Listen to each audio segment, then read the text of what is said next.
I do have a boyfriend, but he doesn't count. His name is Lester Moon. Beezer and his friends call him Stinky Cheese, but I don't know why. Lester isn't all that stinky, at least not when he's sober.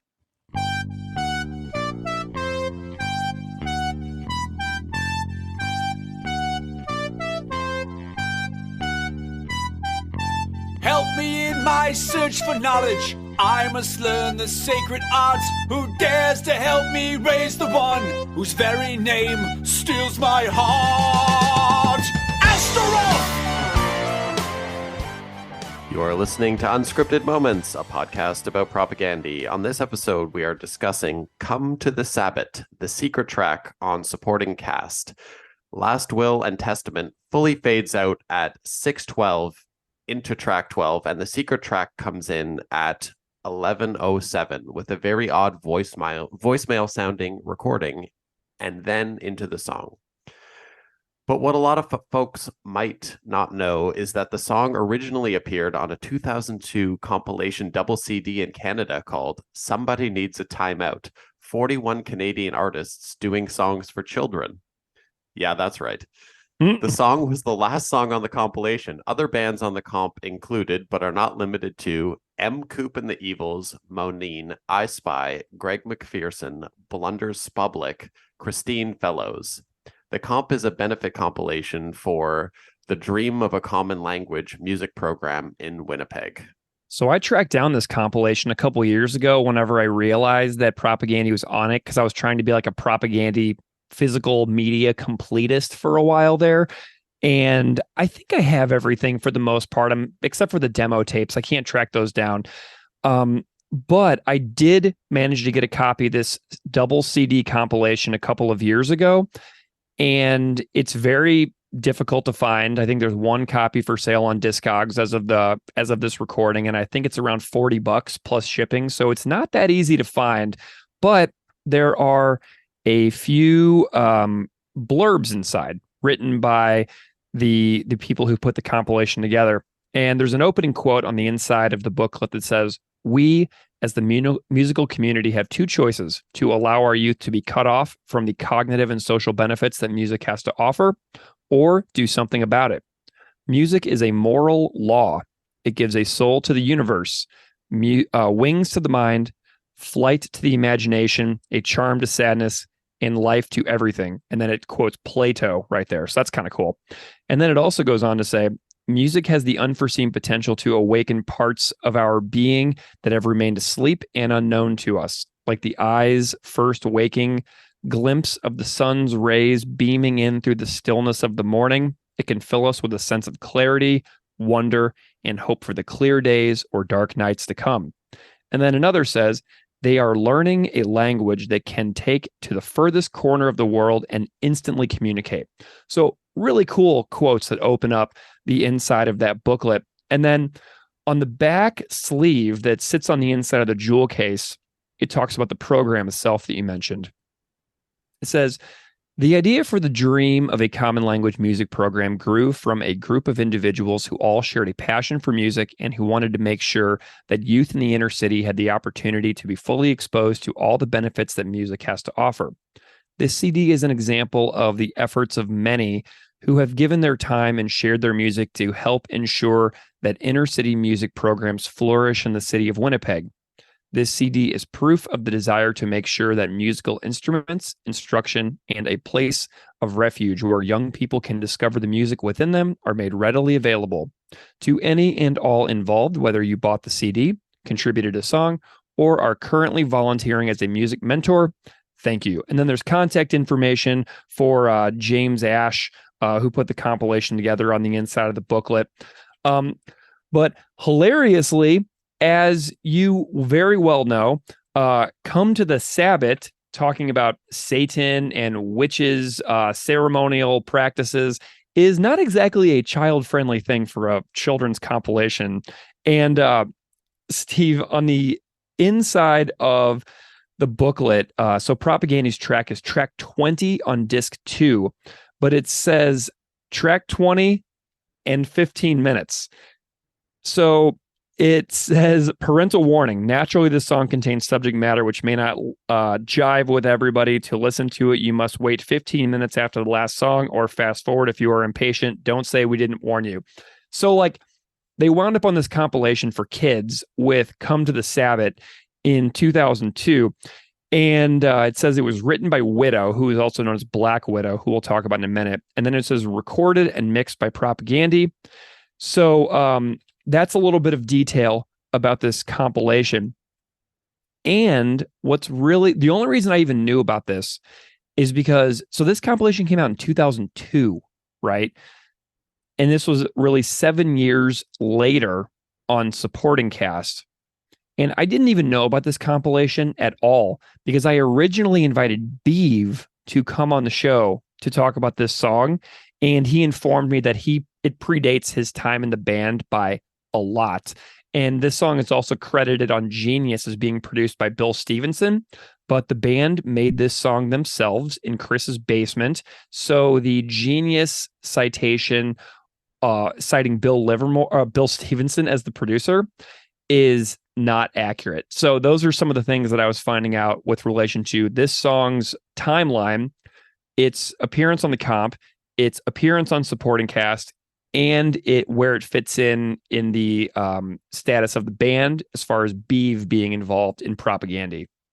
Not so smart now, a Genius website. Genius ain't so genius. So I was pretty pleased with that. Did you do any digging into the history of Black Widow at all? Because I found some pretty fascinating stuff here. I did do some a bit of digging, but the stuff that you sent me is far more hilarious than anything I found. So let's roll with that because it's way better. Well, and then tell me as well after I go through some of this details, what you found as well, because I'm definitely curious, like how our experiences of looking into the history of this song and differ and are similar, etc. So if you just look on Discogs, you can find some very, very straightforward bio information.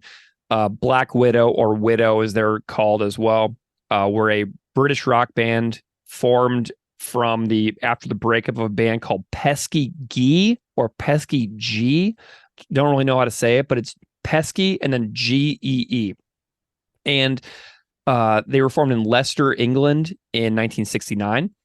And on account of their early use of satanic and occult imagery, including the symbolic sacrifice of a nude virgin on stage, apparently, the media, kind of compared them to Black Sabbath and stuff like that. And they had 3 albums. They broke up in 1973. And then original members Jeff Griffith and Clive Jones reformed to release a new Black Widow album in 2011 called Sleeping with the Demons, which I listened to the other day, and it's actually pretty good. So the band did a record as Black Widow in 2011, and you got to wonder how much Propagandhi's involvement in bringing Clive on tour in the UK to perform Come with the Sabbath with them, how much that maybe inspired Clive's comeback to reform the band. But the band is categorized as occult psychedelic rock on genius.com, and they kind of got like a little bit of an late 60s early 70s metal Black Sabbath-y vibe. They also have it's kind of like Black Sabbath mixed with the Doors, kind of, you know what I'm saying? I do, but can we really trust genius.com after their first screw up in this episode? No way, man. No way. What are your thoughts on some of that stuff? So I mean, it's all similar to what I found, but I also went and did like a deep dive in looking into band pictures of this band. Oh, cool. Did you happen to like go look at their pictures or anything? Because they've got their look that they were rocking on those promo shots in the 60s was awesome. Man, I did watch some live performances. I found some live videos, so I know a little bit about the imagery that you're talking about, but like, does anything really stand out to you?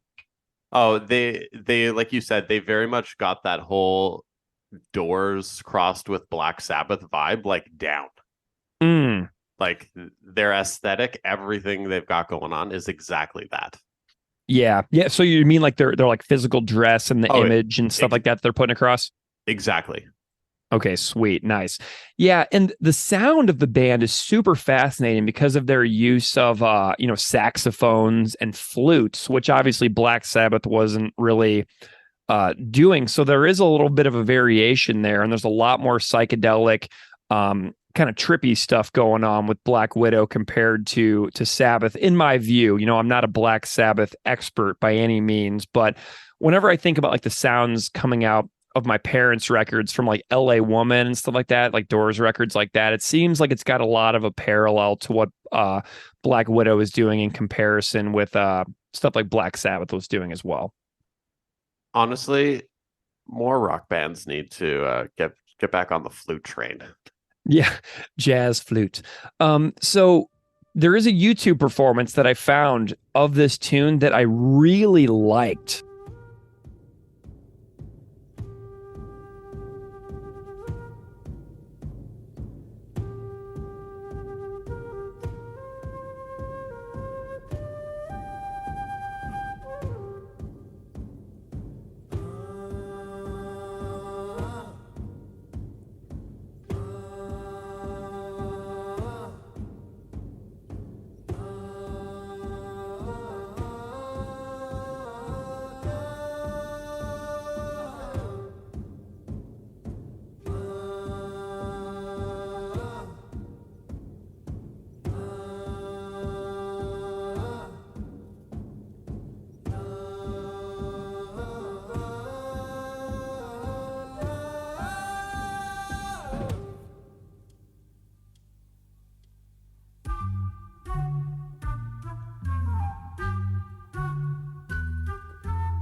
Search for knowledge, I must learn the secret art. Who dares to help me raise the one whose very name stills my heart?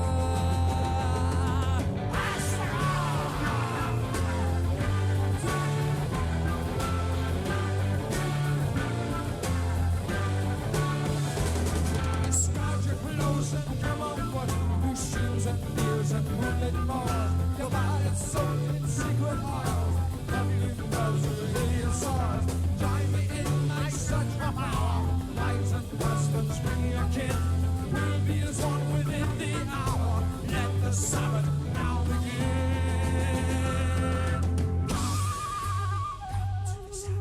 Come to the Sabbath, Satan's there.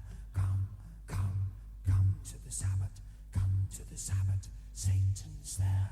Come to the Sabbath, come to the Sabbath. Satan's there. Come to the Sabbath. Come to the Sabbath. Satan's there. Come to the Sabbath. Come to the Sabbath. Satan's there. Come to the Sabbath. Come to the Sabbath. Satan's there. Come to the Sabbath. Come to the Sabbath. Satan's there. Come to the Sabbath. Okay, they've got a really nicely performed full band YouTube performance with lots of trippy psychedelic 60s, 70s imagery that almost feels like you're, surrounded by like lava lamps and like tie-dye, like wall tapestries and stuff like that with a lot of like, early 70s television visual effects. But the band, they formed in the 60s as Pesky Guy. Kate Garrett was the lead singer. Kip Trevor was the lead singer, guitarist, and harmonica player. Chris Dredge played guitar. Bob Bond, Clive Box, Zoot Taylor, and Clive Jones. Clive Jones will be known by Propagandhi fans as the person who appeared on stage several times in the UK with Propagandhi to sing this song on the supporting cast tour in 2009. But yeah, so the remaining members of Pesky Guy continued as Black Widow, debut album 1970. And then they reached number 32 on the UK chart. So they did achieve a little bit of, exposure. They appeared at numerous festivals in the UK in the 70s.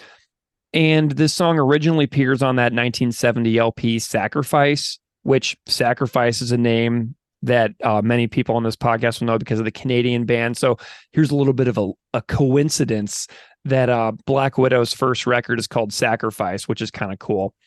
And the song also appears on a 1998 release called Return to the Sabbat. But I was able to find some like 2009, 2010 interviews with Clive. And so Clive has since passed away a couple of years back now. But Clive was doing some press for Black Widow about 10, 12 years ago. But he did an interview with something called psychedelicbabymag.com, where Clive's got some interesting details here. He says, Sacrifice was released in 1970 and accompanied with Come to the Sabbat Way to Power single. At that time of recording, Kay had sadly left us for personal reasons. The Sacrifice album was based on an occult story. I had co-written Come to the Sabbat with our guitarist Jim Gannon, and that was the most commercial song on the album and was picked as the single. It was tipped to go to number 1 in the charts, but in the end was banned by the BBC and got no plays on the radio. I think the Sacrifice album was recorded at D. Lane Lee Studios. I remember it was a huge place and you felt very lost in there. On Come to the Sabbat, we wanted to use strings, and we had some children, I think they were about 15 years old, from a music school come with their teacher. We taught them to the part. They played it perfectly first time, and that was, I often wondered if they knew what they had played on. Yes, the album is one of, if not the first, true Black Magic albums. We used the correct words and did quite a bit of research. Jim wrote most of the songs and did a great job. We all used the correct words and obtained a lot of knowledge from Alex Sanders, the then king of witches. So that's a little bit of Clive's backstory about this particular song. And then Clive mentions Propagandhi later in the interview. So Clive was asked about the 2011 Black Widow record, Sleeping with Demons. And at the end of the interview, he said, quote, well, it's possible some of us would tour and we have been offered a few things. I want to play festivals, but like I say, let's see what happens with the album. Last year, I was a guest with the band Propagandhi from Canada. They had recorded Come to the Sabbat, and it was amazing. All the young kids knew the song. I could not believe it, and what a fantastic band they are. So that leads to my theory that this kind of inspired and rejuvenated Clive's interest in music in general. But I did see Propagandhi play this song with Clive from Black Widow on guest vocals at the Islington Academy in London on April 19th, 2009. So, Steve, if it's okay, I was kind of thinking that maybe we would sample a little bit from the April 19th, 2009 show at the Islington Academy in the UK so that people can hear some commentary from Clive and a little bit of what those live performances with Clive sounded like. Does that sound okay? I would love that. All right, let's hear it. April 19th, 2009. Here's a little bit of Clive from Black Widow with Propagandhi, and then you'll hear some commentary at the end of the track as well. And then Steve and I will be right back. Come to the Sabbath, Satan's there. Come to the Sabbath, come to the Sabbath, Satan's there. Come to the Sabbath, come to the Sabbath, Satan's there. Come to the Sabbath, come to the Sabbath, Satan's there. Come to the Sabbath, come to the Sabbath, Satan's there. Come to the Sabbath, come to the Sabbath, Satan's there.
nothing weird about that.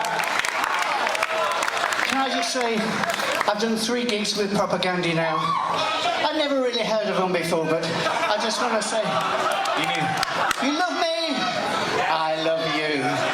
You might catch something, but I love you. I just want to say thanks to the guys for letting me do these 3 gigs. I think they're fantastic. They're going to be huge. Bye-bye. George, everybody. And what, Clyde?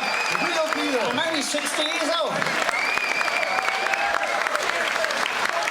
If I look, like literally look, and I'm dressed like that when I'm 60, I'll be happy. I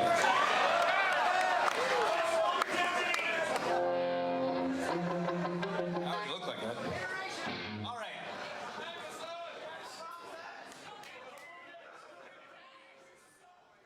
Okay, so Steve, now that we know those things about Black Widow, about like the history of Propagandhi's, compilation, where it appears originally, I reached out to Chris a little bit to ask about this song.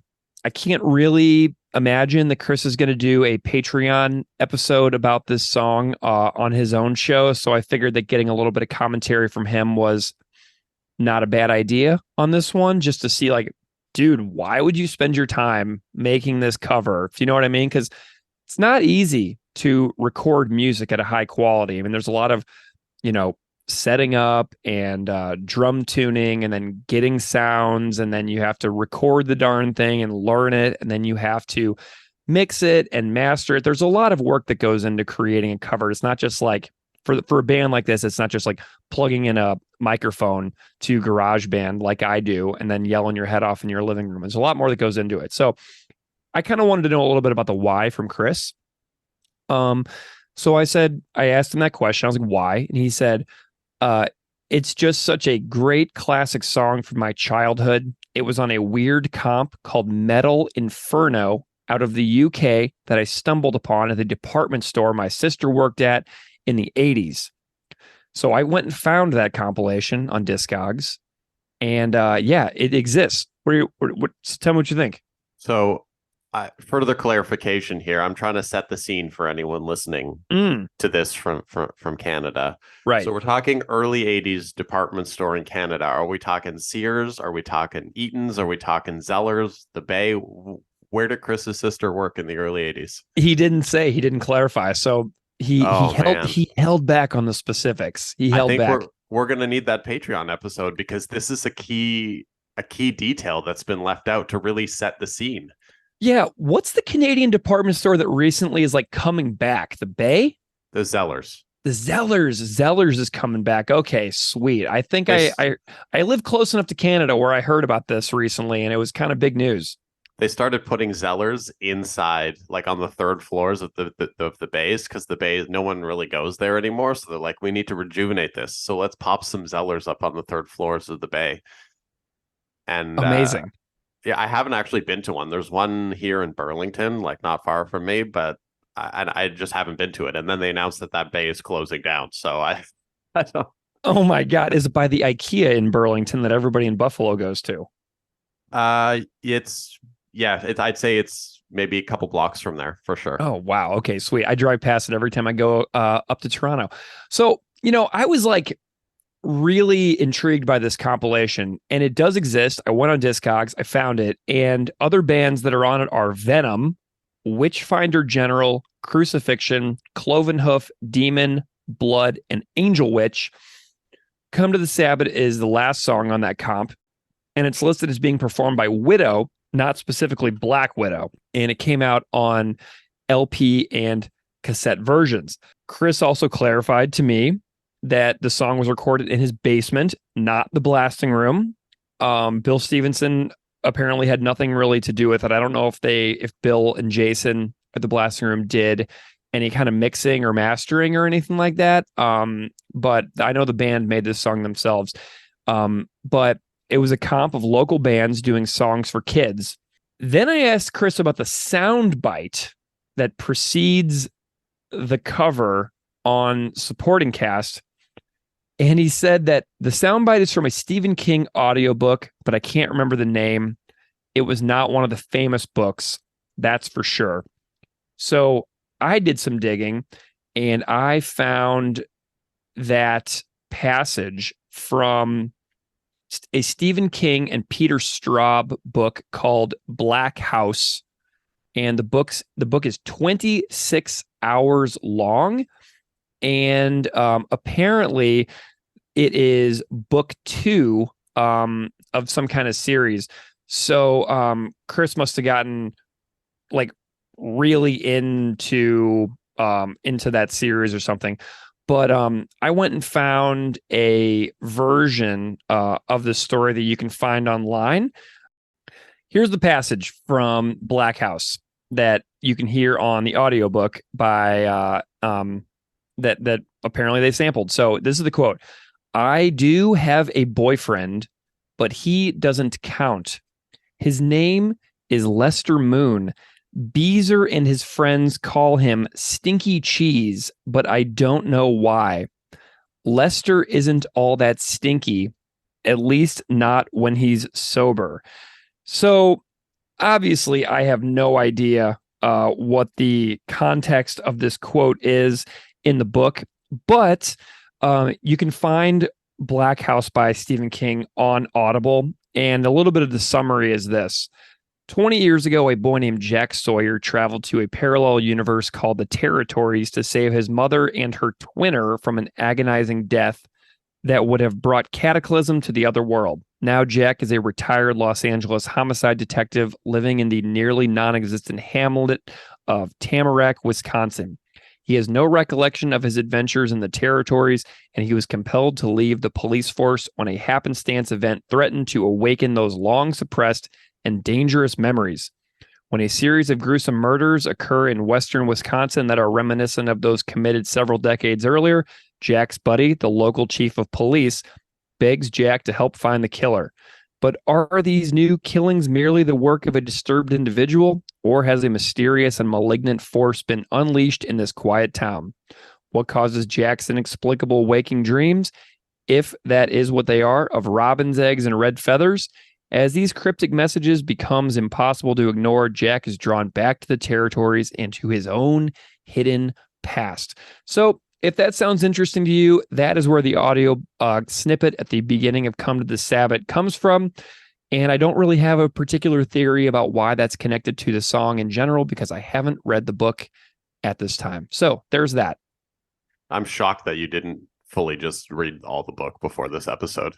Well, I would have to read book 1 first. You know what I mean? I was willing to start and give it a go if it would not have been book 2. And I was just like, I can't even process this right now. We do not have enough time, etc. So anyway, so that's a little bit about what I found out from Chris. Thoughts or reflections on that before we move on? I mean, it's hilarious that he didn't remember which book it's from. We're talking about 20 plus years ago, though, you know? Oh, absolutely. But if I'm putting a quote from a book or whatever on one of my records, I'm probably going to remember what it's from. Good point. True. And to be fair, I did go and find it, and I told Chris, and he did confirm that was actually the correct title. So he's like, oh yeah, that's the one. So we did have a little nice fun back and forth about that. So yeah, that's where it comes from. I'm sure that many people would have been very curious because it's such an odd quote selection to start off a song about a totally separate topic in general. So it's just a really bizarre series of things. So many weird details about this song that I kind of feel is just appropriate to how weird the episode's going to wind up being, you know? If anyone out there who's listened to this has listened or read those books, just let us know if they're good. Yeah, well, seriously, I do have one past guest of this podcast, Jeff Owens from the band Goya, who was on our Super Bowl Patriot 36 episode as the guest and musical contributor. Jeff, I believe, has read almost every single Stephen King book, and I emailed him yesterday, but he hasn't gotten back to me. But Jeff knows a lot, so I'm hoping that Jeff will have some thoughts on this later. But yeah, so if you know any of this Stephen King series, let us know. But do you want to hear something really super crazy? Always. Somebody made a cover for this song. Wild. I could not believe it. So our friend of the podcast, Pete Lee, who did a cover of Without Love on episode 88, is from the UK and did a full cover of this song. His cover is very much a cover of like the original Black Widow version. But seeing as he's a huge Propagandhi fan and has been on this podcast before, I was like thrilled that he made a cover of this song. And I'm really excited to welcome Pete's musical contributions back onto the podcast. So I was thinking that before we break down the lyrics, we would hear a cover from a friend of the podcast and return musical contributor Pete Lee. So what do you think about that? I always would love to hear our contributors' music. Rock on. Well, you're gonna. So here it comes. Thank you to Pete Lee for doing this cover for us. Let's hear it.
Help me in my search for knowledge. I must learn the secret art. Who dares to help me raise the one whose very name steals my heart? After all!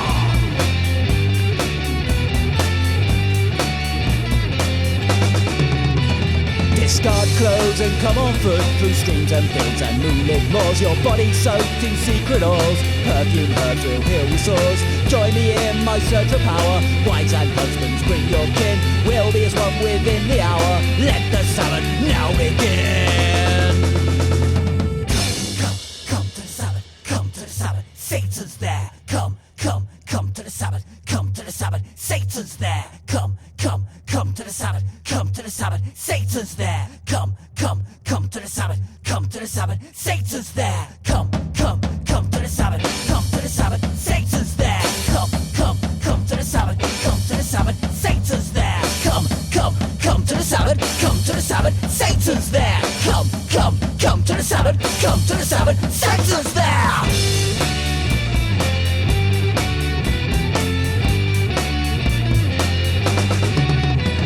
Discard clothes and come on foot through streams and fields and moonlit moors. Your body soaked in secret oils. Perfume herbs will heal your sores. Join me in my search for power. Wives and husbands, bring your kin. We'll be as one within the hour. Let the Sabbath now begin.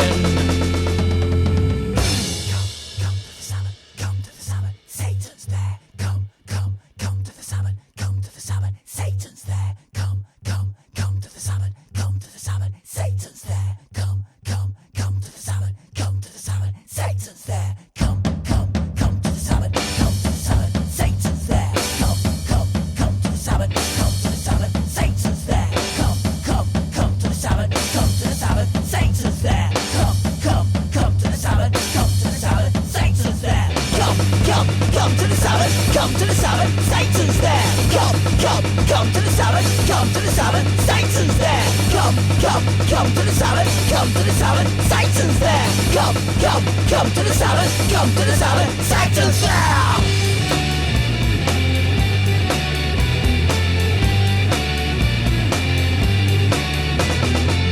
Me in my search for knowledge, I must learn the secret art. Who dares to help me raise the one whose very name steals my heart? After all!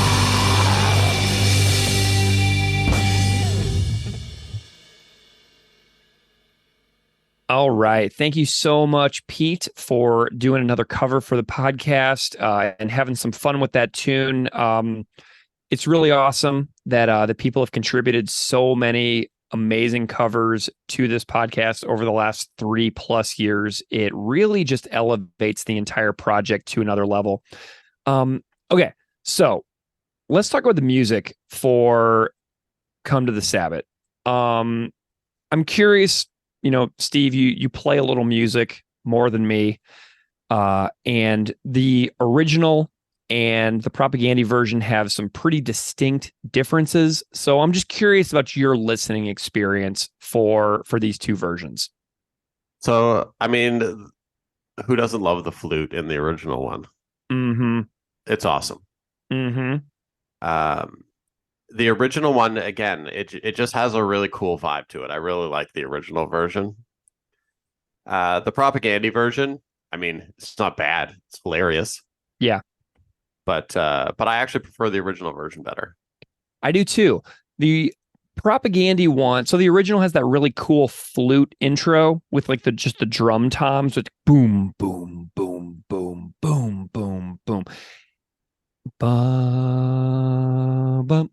It's just got that really mellow feeling, very, very brooding, very psychedelic, and it's got that chanting vocal intro that the Propagandhi one doesn't have. So the Black Widow one kind of lures me in with almost this like lullaby-ish chanting in a way. Feels very ceremonial, feels very specific with regards to the topic and the content. It feels like a group of people doing a chant together to kind of get themselves into like a specific mental headspace. And Propagandhi's replaces the flute with like a piano or an organ or something like that. Does that sound right? Yeah, it sounds right. So I don't know. I do prefer the vibe of the original because it just feels like what Clive was saying in that interview that I quoted from earlier. Like they were trying to set a particular tone and mood to resonate with the content so that it was accurate. So I feel like Propagandhi, their sole objective for this was fun and humor, and Black Widows was trying to be way more specific with regards to the topic and tying the content to the performance as well, I feel like they both actually nailed what they were trying for on it, though. Totally. That's the cool part about it. Like the song it's a good song, but it also is effective done both ways. Yeah. And I mean, honestly, Propagandhi is the gateway. So it's kind of like that. It's like a gateway that brings you in. Like I remember one time I heard somebody talking about that Offspring when Offspring did the song Total Immortal, and then people were like, yeah, that's actually an AFI song that Offspring was covering. So these covers are always so useful because I never in a million years would have heard this song without Propagandhi. You know what I mean? So opening me up to this other band, these other sounds, these other styles of music that I never would have found on my own. It really is wonderful. So many bands open you up to being fans of new stuff. Like I listen to Sacrifice pretty regularly now, and I never would have done that. Propagandhi opened me up to No Means No. They opened me up to SNFU. So there's a really, really awesome way that both versions give us something different to like satisfy like that musical fandom. But one opens the door to the other, and then both give you different vibes that help you appreciate what is possible within music and like different musical performance realms. I'm a huge advocate for bands doing cover songs. Not like, and again, like don't if you're like a current band, don't give me a cover song of a song that's also popular at the same time that you're doing it. Like go deep into the archive. But I think it's important for, when bands put out cover songs of artists that their fan base may not necessarily know, I think it's important to kind of, do that homage thing. Yeah, and where I was in like middle school and like early high school, whenever like MXPX was like doing those covers records, or like Newfound Glory was doing like the musical the covers from like famous music and movies, um all that stuff, it serves a purpose, and helps people kind of like pay tribute to things that they love as well. So it's just kind of fun to think about and talk about. Yeah, that never-ending story theme cover is spot on. Amazing. I haven't thought about that in so long. Or remember when like, I don't, this may be not out of your wheelhouse entirely, but my friends and I nerded out so hard about that Real Big Fish cover of Take on Me. Oh yeah, I remember that. Oh my gosh. So it's totally like stuff that you never would find on your own, that just gets brought into your life at the perfect time and place by certain bands. So I love that kind of stuff. You want to chat a little bit about the lyrics of this song, because there's a lot. Yeah, I think the lyrics are going to be interesting. Yeah, so we've got this this opening verse here. Help me in my search for knowledge. I must learn the secret art. And I think that the Propagandhi version switches for sacred. There's like secret or sacred art. Who dares to help me raise the one whose very name steals or sears my heart?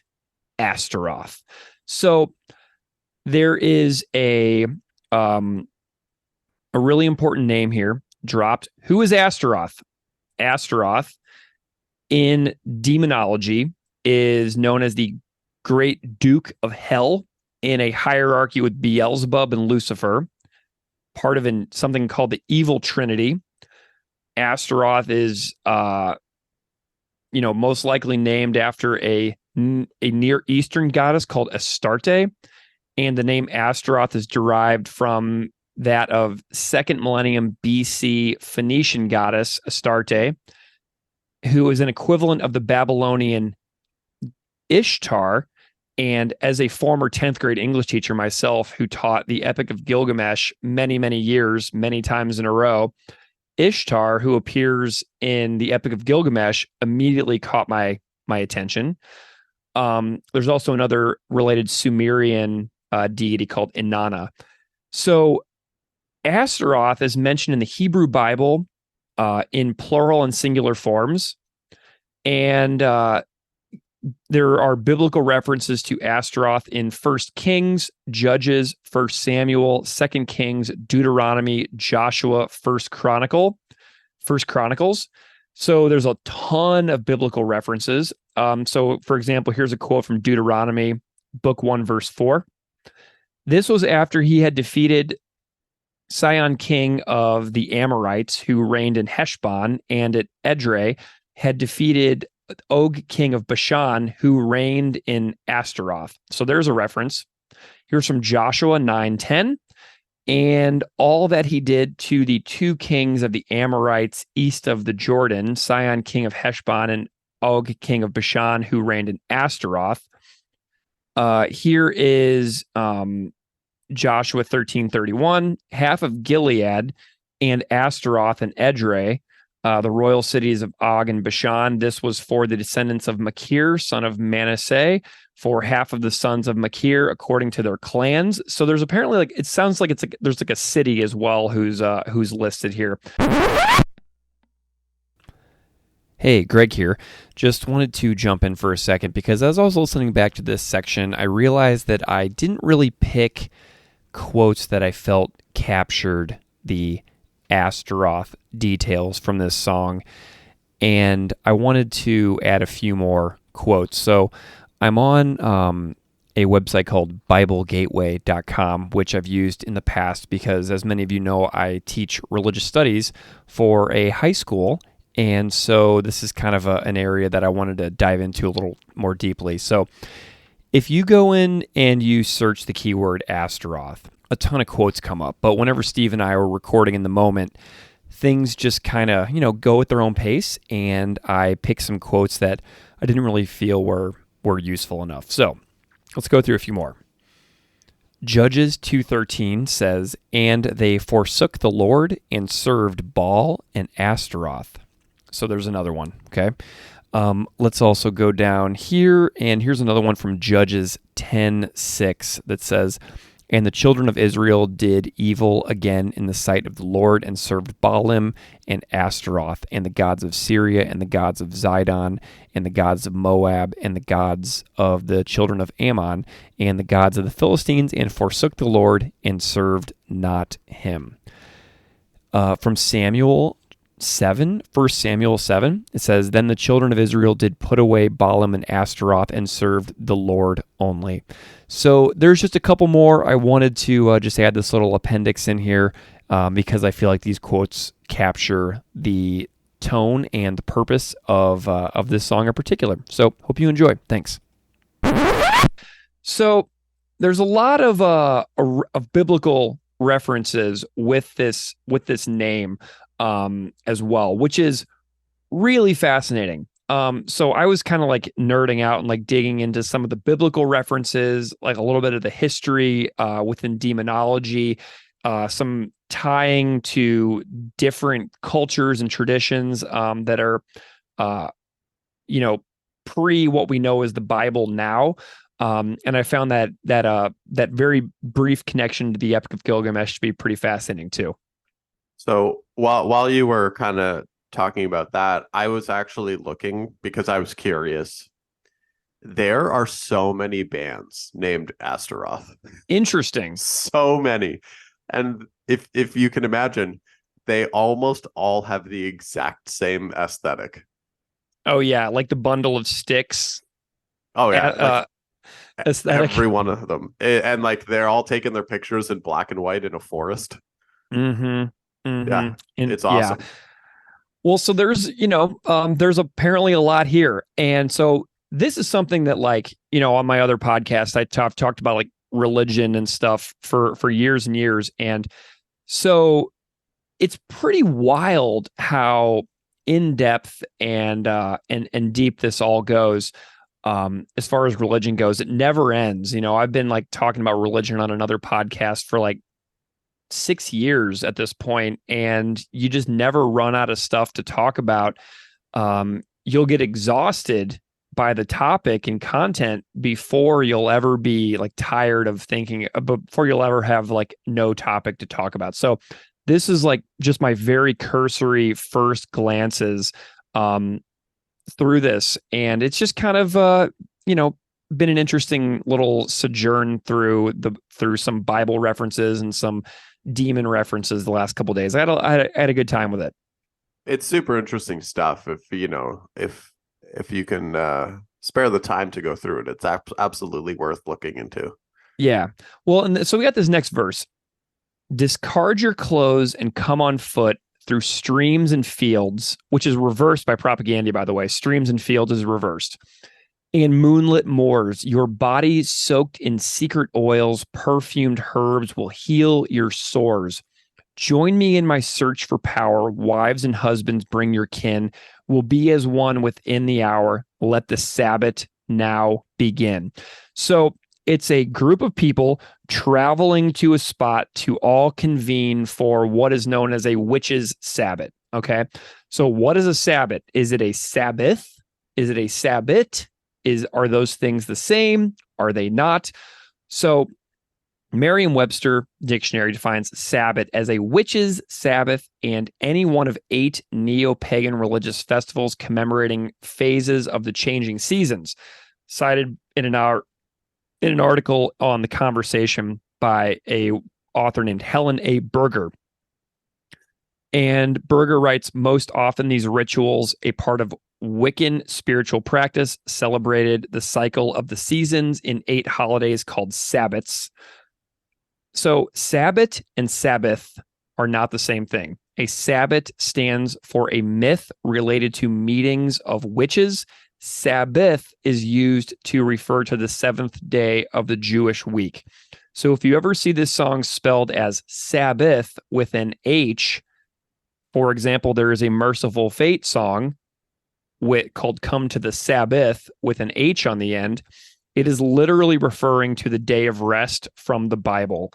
So Come to the Sabbat with a T on the end is referring to a witches gathering, where, and apparently in this particular ritual, they are raising Astaroth, and a Sabbath with an H on the end is saying, "Come to my day of rest." So there's a major distinction there between the two. Did you ever watch the television program Charmed? I did not know. So when you sent me this stuff, I was going through it and I showed it to Zoe, and she said, "Oh, this sounds like something they would discuss on Charmed." Is Charmed a show about witches? It is, but I never watched it. So again, if anyone out there, I mean, the guaranteed people that listening, someone Oh yeah, who's listening has watched Charmed. yeah. Please let us know if this was discussed on Charmed. Absolutely. So we've got a major distinction there. You know what I mean?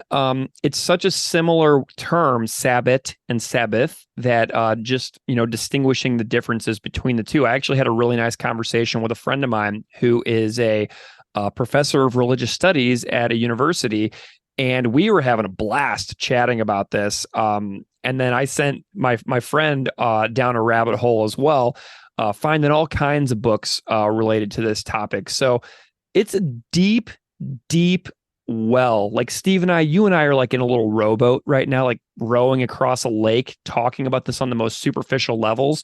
But if we wanted to like examine these like ceremonies and gatherings and rituals, we would have to like put on scuba gear and like dive into the lake and see what's below the surface of the water. So this is just a cursory surface level glance of you and I talking about something that has like, centuries of history behind it, that we're just now barely touching on. So don't take anything we're saying right now as like any kind of statement of expertise regarding any of this stuff.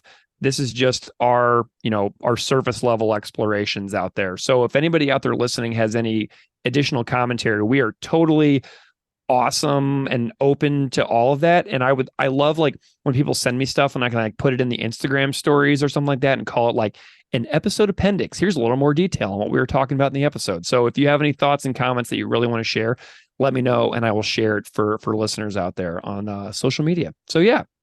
Please do, because Scuba Steve sat out this deep dive. Nice. Well, okay, so we got some lyrics here. Come to the Sabbat, come to the Sabbat, Satan's there. And then there's like screaming in the Propagandhi version, which is like amazing and hilarious. And I love it. Discard your clothes and come on foot through streams and fields and moonlit moors. Your body soaked in secret oils, perfumed herbs will heal your sores. So there's also some Propagandhi, hilarious, kind of like almost like a vibrato vocals where they go later on to let the Sabbath now begin. And they do these like vocal effects. And it is absolutely hilarious where they put some emphasis on the word begin. And then come to the Sabbath. Propagandhi's is clearly more humorous and fun. Black Widows is a lot more brooding and very chanty in the way that they're chanting it. So like Black Widows is really interesting because when they do come to the Sabbath, they're whispering it. Come to the Sabbath.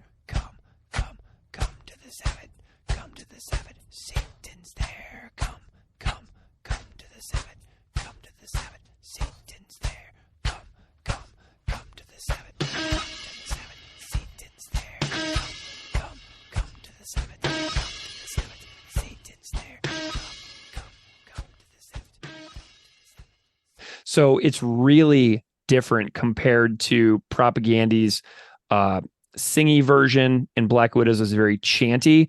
But then both versions really speed up in the end. They've got this like tempo raise where it like speeds up.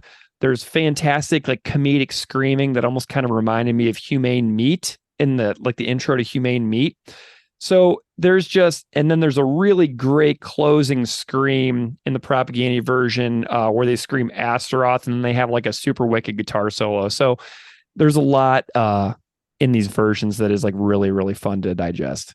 So two things. First thing, I love in the Propagandhi version, the way Chris says Satan.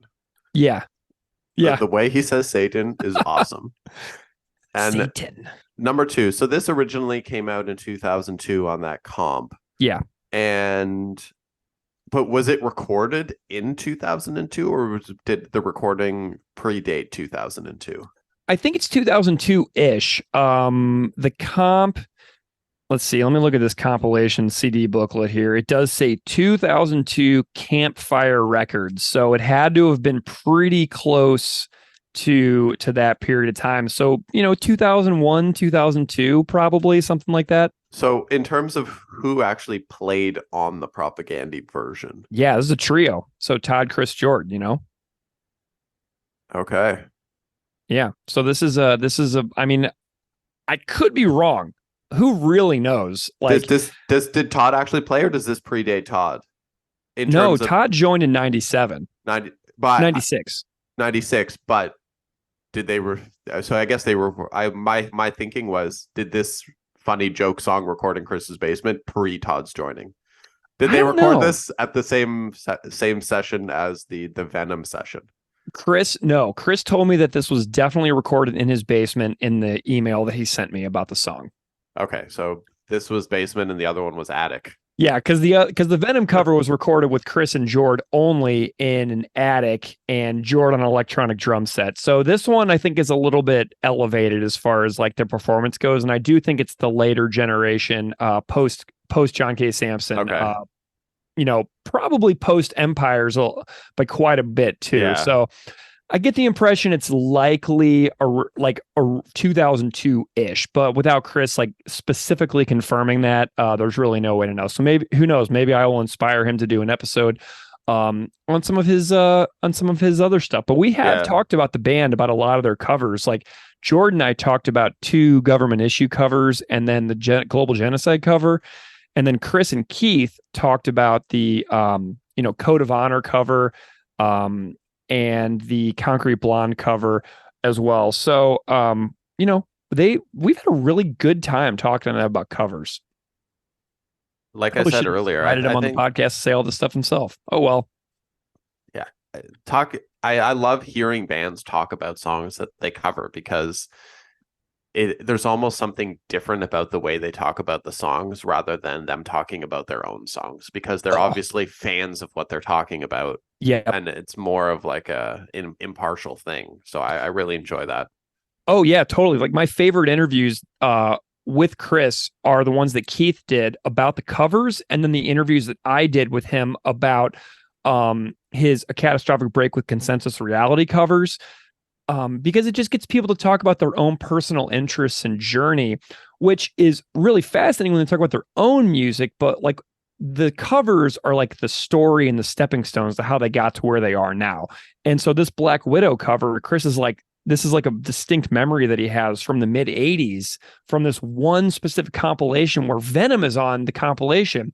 So I'm wondering if Chris bought the compilation because Venom was there, and then he wound up discovering Black Widow because of a cover he bought on a compilation specifically for Venom songs. Like, you never know, you know what I mean? Yeah, possibly Ad Zellers. We don't know.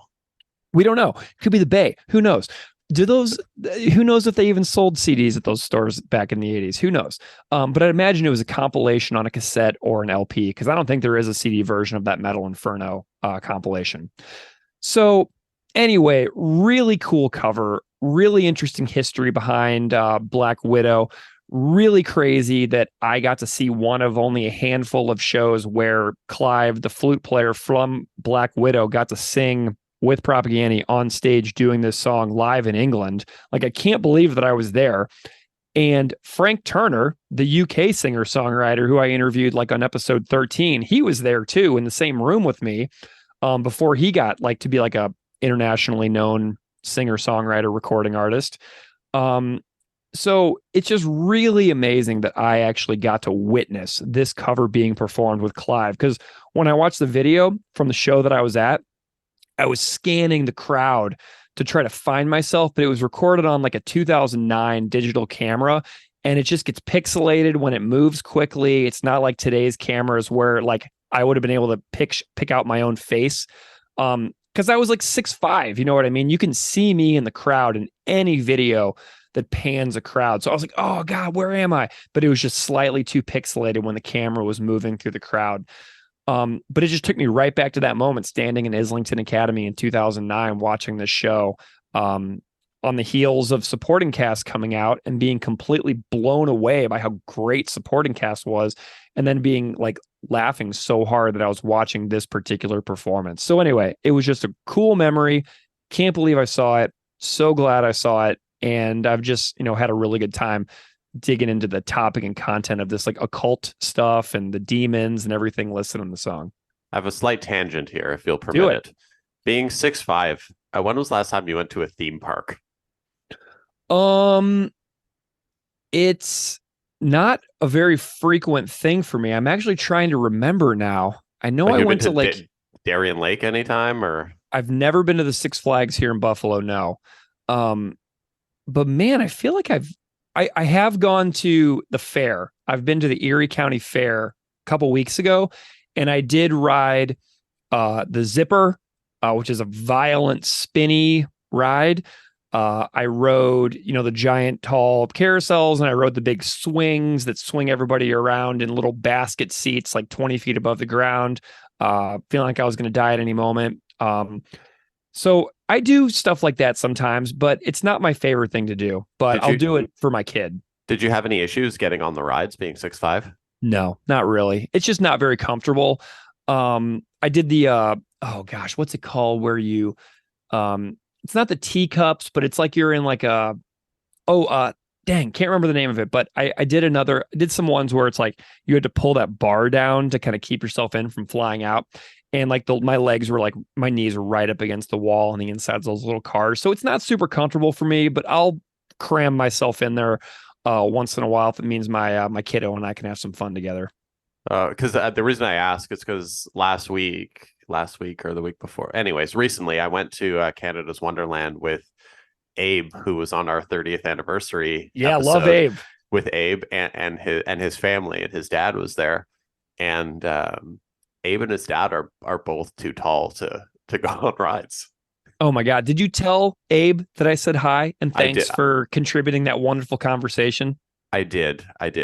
So we're standing in line to go on like whatever the super, like the water ride where you all sit in a circle and kind of like this bumper thing, and you go down like the lazy river kind of rapids thing or whatever. Yeah. In St. Louis, where I grew up, that's called Thunder River. Yeah. So we go on that, and Zoe's uncle Todd, they said he's too tall to get on the ride. I'm like, this is a ride where you're just sitting in a chair doing nothing. And they wouldn't let him get on because he's too tall. And then so him and Abe are standing next to the thing, and their heads are above the maximum thing by like 4 inches. Oh my God. Because they're like 6'10" and 6'7" or 6'8" or something. Yeah. Wow. Abe is so tall. Yeah, he's ginormous. Wow. Oh my gosh. It's rare to see people taller than me. And whenever I do, it's a very jarring experience. It's pretty wild. So wow, Abe and his dad are so tall. Oh yeah, her whole family are actual giants. Amazing. Oh, okay. Did you watch any like YouTube footage of the band playing this live or Black Widow playing this live or anything? I did not. I did. I had a good time. So I want to talk a little bit about that 1972 video that I found from Black Widow. It's really good. I would strongly recommend if anybody wants to see like a really pure version of this song, just go on YouTube and watch the 1972 television performance they did of this song. The comments are great too. Someone in the comments wrote, "I'm so grateful that this is my grandpa singing. I love you, Tata, Kip Trevor." So Kip Trevor is the vocalist for Black Widow. And Kip Trevor's grandchild comments in the YouTube video about their own grandpa singing. What an amazing comment that was to find. That's awesome. Good for Tata. Yeah. Somebody else wrote, "Proto doom occult rock at its best. Approved." Someone else said, "I grew up in Leicester and knew a couple of the band in the earlier days. Talented musicians. I did a gig with them at the Marquee Club in London towards the end of their run in this band. I believe some are still involved in the music business." Someone else said, "The slow and hypnotic entrance of this song makes me think of entering a dark black valley surrounded by dark black mountains and a dark black night. Then the voice breaks in and the nightmare comes to an end." Cool comment. Someone else said, I remember first hearing this at a rock pub. The DJ put it on, and at first we all thought, what the hell is this? Then the verse kicked in. I just remember beer being spat out and a complete shock on our faces. Afterwards, we just sat there wondering what the hell we just listened to, and the DJ had a big smirk on his face, managed to get the album, and every time hearing that song, it brings it back. And then one more. I love these guys, and I was a long while a pen pal and online friend with the late flutist songwriter for the band Clive Jones. I wrote to him almost every day after 2007 up to the day he died a few years ago from cancer. He made me promise to keep posting his songs on Facebook, so I keep sharing all the Black Widow albums. I love Black Widow. I love all occult 1970s rock and Black Sabbath and Doom style stuff and Coven too, and all modern Doom metal. I love all the spooky metal and classic rock, and I love Salem, Mass. So really committed commentary and followers and people who like this band might not be like super big and popular, but like it appears like the people who like them like really love them. So it's kind of one of those kinds of neat bands, you know. There's no casual Black Widow fans out there. Yes, exactly. And I did find a whole bunch of covers of other people who have performed this. So if anybody out there is curious to hear other bands performing this, there is a version from a band called Death SS.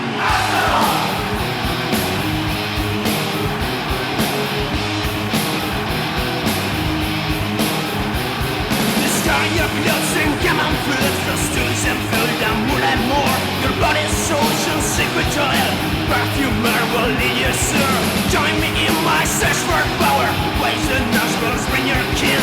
Let us be within the hour. Let the Sabbath now begin. Come to the Sabbath, come to the Sabbath, save the Sabbath. Come to the Sabbath, come to the Sabbath, save the Sabbath. Come to the Sabbath, come to the Sabbath, save the Sabbath. Come to the Sabbath. On an album called In Death of Steve Sylvester. So the SS and Death SS stands for Steve Sylvester. The band Death SS version appeared on an album originally called The King of Witches, a tribute to Black Widow, which came out in 2000 on double LP from a label in Italy. So there is a full tribute record to this band out there. Another is by a band called Bewitched on a split they did with Marduk in 1996.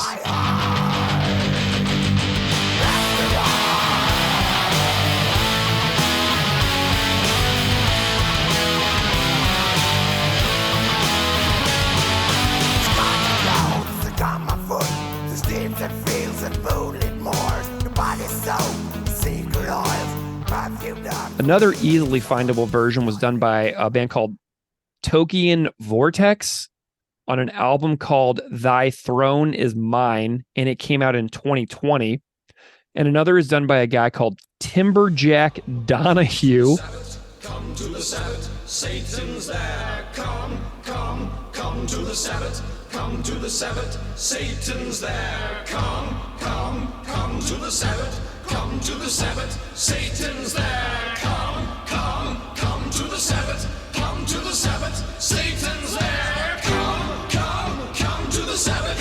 Come to the Sabbath, Satan's there. Come to the Sabbath.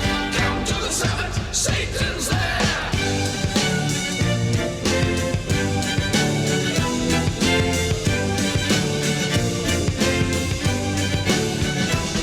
Discard your clothes and come on foot. Stoves and veils and moonlit moors. Your body's soaked in secret oils. Perfume herbs won't heal your souls. Join me in my search for power. And it's actually pretty good. I love that name. Seriously. Yeah, it's like Kennesaw Mountain or whatever. It's something like that. So, and then another's by a band called Bloodthirsty Demons. And a really good one is by a band called Flummox, and that one came out in 2020, and that one's actually my favorite. So my favorite of the other version we found is by a band called Flummox. And the last major one I found is by a guy called John the Postman. And I got so pumped because I hadn't listened to Merciful Fate in ages, and then I saw Come to the Sabbath with an H on the end on Don't Break the Oath track listing, but it's a totally different song. So the Merciful Fate version has nothing to do with this Black Widow version. And then there's another one called Come to the Sabbath, which is a totally different song by a guy called Paul Roland, and it's pretty good. So I was diving back and forth between Come to the Sabbath and Come to the Sabbath songs, all through Apple Music. So I had a really good time with it, but I think my favorite is by Flummox. So do you prefer the Come to the Sabbath songs or the Come to the Sabbath songs? Well, the fact that like when you're saying come to the Sabbath with an H on the end, you're like basically saying come to the Jewish day of rest. It just didn't really make a whole heck of a lot of sense to me. So I had a hard time getting past that. So I kind of prefer the Witches Sabbath, Come to the Sabbath, or Come to the Sabbath songs from like the Black Widow. I don't know. I love, Merciful Fate's great and King Diamond's awesome. But for this particular one on this particular topic, I'm going with the Witches Sabbath version. I think that's the right call, to be honest. Yeah. But there's a ton of covers out there. So if you want to hear it, check it out. But, some of my takeaways from this one is that so much of music has these tiny little nuggets of research that are possible. That's one of the most shocking takeaways from doing this podcast in general is like how far you can take your research. Like I could have read about Astaroth for another 6 months and we could have done this episode then. But just a little peek behind the curtain, so to speak. And that's just kind of my big takeaway is how much is possible to learn if you digest what other people in music are singing about and saying in their music when there's actually like a substance behind the lyrical content. I'm excited that this spawned into me now going to listen to possibly 10 to 12 different black metal bands called Astaroth.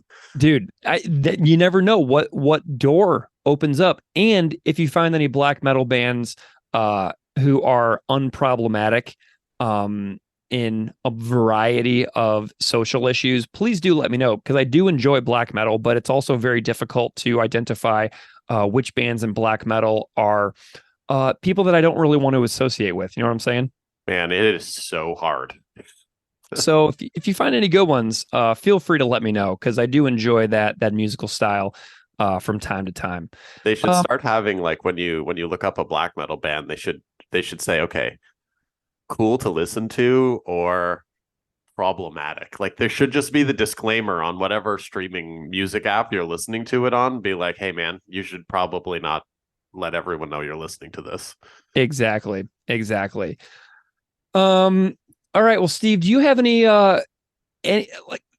kind of rating issue with regards to this song as far as like Propagandhi goes? I know it's a cover and rating covers is like kind of bizarre, but I'm curious where you're landing on this one.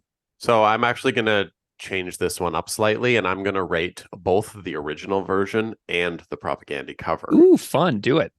So the original version of the song by Black Widow, I'm going to give a 3.5. Okay. And the Propagandhi version, I'm going to give a 1.5. Okay. I'm with you on this one. I like that Propagandhi made it because it opened my world a little bit to other musical styles. But if I'm ranking this as far as like other Propagandhi covers go, this one is like way down the list for me. It's not really for me. I never listened to Propagandhi's version of this song like for fun, like I would, for example, compared to like their government issue covers on the Victory Lap Deluxe Edition. Like those are like ones I listen to for fun. This one, not. So I'm going to go as far as like Propagandhi's covers go. I'm going to give this one a 1. As far as like how I feel about it, I have a lot of respect for the original Black Widow. I can't imagine what it would be like to be a band in England in the 1960s and early 70s singing about Satan and witches' ceremonial practices. That's pretty bold, and likely ahead of the times, et cetera, et cetera. So I don't really have a ranking for the original one because I don't really know a ton about Black Widow's music, but I did have a listen to their 2011 LP and their 1970 LP Sacrifice, and I enjoyed both of them quite a lot. So if you're kind of into this style, go beyond this one song, give it a go, check out Black Widow. But Steve, that's all I got. How you feeling about the episode? I feel good about the episode. There's one more thing I would just briefly like to discuss is Totally. the use of the secret song. Mm-hmm. Man, I'm so tired of people doing that. Yeah. Well, it doesn't make any sense now because people aren't really buying these anymore. I'm holding a CD in my hand for everybody out there. I'm holding the CD compilation of the comp that the original appears on. People aren't really buying the CDs a whole heck of a lot anymore. So I think that secret tracks are kind of like gone as far as I can tell. But you know, it's definitely played out. As far as I can tell, no one really cares anymore. But yeah, it's really fun that this song appears as a secret track on two separate releases. So that's that's the story of this tune. I really look forward to, and I'm going to give a special shout out to the 30th anniversary version of Dookie, Yes. in which they released the secret song as its own track and not Nice. a secret song. Because when you're putting stuff on streaming, like my little complaint here is so AFI Black Sails got called in 6 days, like a 24-minute track on streaming where you have to scroll the playhead so far. I'm like, I'm never doing that in a million years. Like, let's be real here. Let's stop with let's put the secret songs as their own tracks on streaming service, not making us scroll the playhead, because it's not happening. Yeah. And like you put that song on like a playlist or whatever, and now you have like a 10-minute gap on the playlist. Yeah, exactly. Because that's why I would never put Last Will and Testament from Propagandhi on a playlist, because it's got Come to the Sabbat on it, you know? So I am with you on that. I think that Come to the Sabbat should just be its own standalone track on streaming services on the end of the record, because a 15-minute and 15-second closing track on supporting cast on streaming is kind of a pain in the butt. So I am 100% with you. I am in favor of just separating them out for the new era of music and the way we all consume music now on streaming. So I'm with you, man. Like, imagine you're in your car and you're on a road trip and you're driving, you put on supporting cast and and the last song finishes and you're driving and you're like, oh, now I got to pull over so I can put a new album on. Or you just drive recklessly like everybody else in the world, and like hope you don't rear end somebody going 70 whenever you're scrolling through fast forwarding on this. Yeah. I mean, another argument could be made totally for removing Come to the Sabbat entirely from supporting cast on streaming and just releasing it as a single, like they did with like the free John Hinckley stuff like that, on streaming services. Like it's got its like John Hinckley and I Am a Rifle and Laughing Stock are all standalone singles on Apple Music.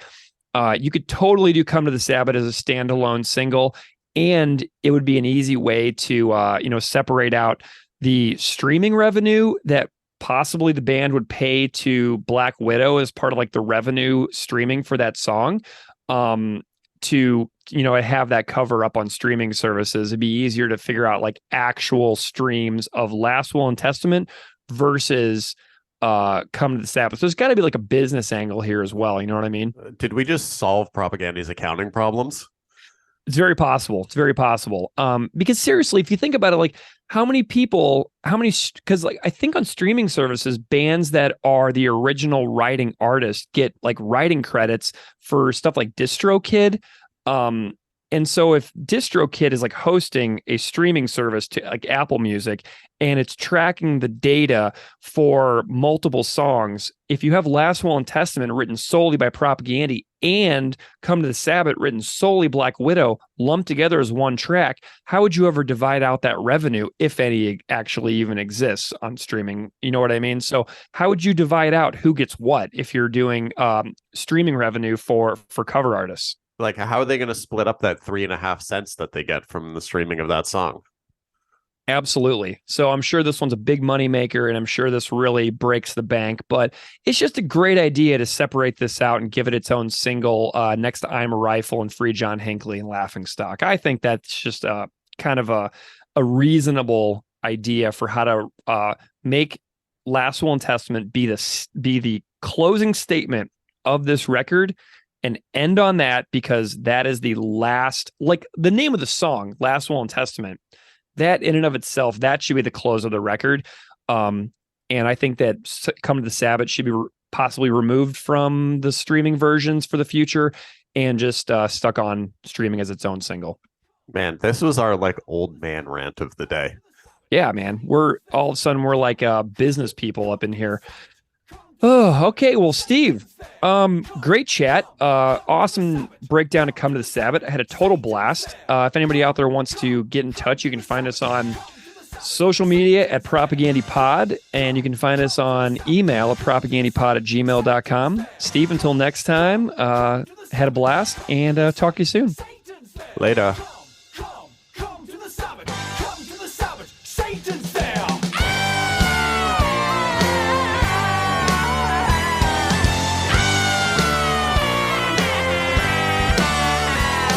Discard your clothes and come on foot through fields and streams and moonlit moors. Your body soaked in secret oils. Perfume herbs will heal your sores. Join me in my search for power.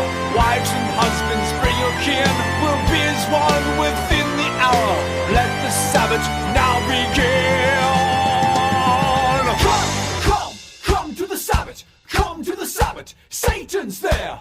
Come to the Sabbath. Come to the Sabbath. Satan's there. Come to the Sabbath. Come to the Sabbath. Satan's there. Come to the Sabbath. Come to the Sabbath. Satan's there. Come to the Sabbath. Come to the Sabbath. Satan's there. Come to the Sabbath. Come to the Sabbath. Satan's there. Come to the Sabbath. Come to the Sabbath. Satan's there.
Help me in my search for knowledge. I must learn the secret art. Who dares to help me raise the one whose very name sears my heart? Astaroth! Oh yeah. Astaroth. Discard your clothes and come on foot through streams and fields and moonlit moors. Your body soaked in secret oils. Perfumed herbs will heal your sores. Join me in my search for power. Wives and husbands, bring your kin. We'll be as one within the hour. Let the Sabbath now begin. Come to the Sabbath. Come to the Sabbath. Satan's there. Come to the Sabbath. Come to the Sabbath. Satan's there. Come to the Sabbath. Come to the Sabbath. Satan's there. Come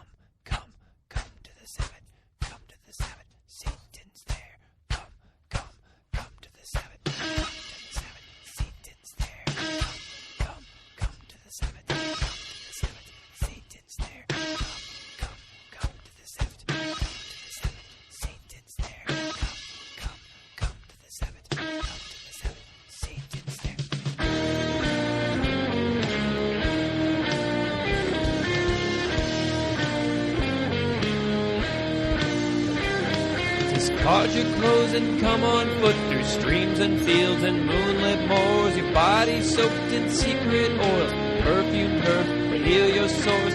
Join me in my search for power. Wives and husbands, bring your kin. We'll be as one within the hour. Let the Sabbath now begin. Come to the Sabbath. Come to the Sabbath. Satan's there. Come to the Sabbath. Come to the Sabbath. Satan's there. Come to the Sabbath. Come to the Sabbath. Satan's there. Come to the Sabbath. Come to the Sabbath. Satan's there. Come to the Sabbath. Come to the Sabbath. Satan's there. Come to the Sabbath. Satan's there. Come to the Sabbath. Come to the Sabbath. Satan's there. Come to the Sabbath. Come to the Sabbath. Satan's there.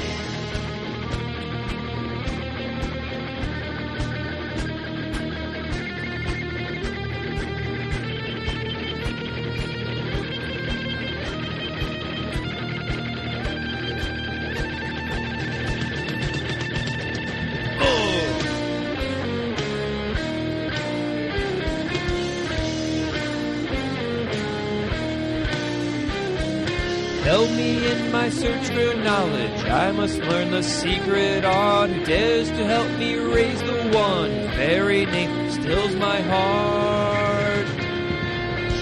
Master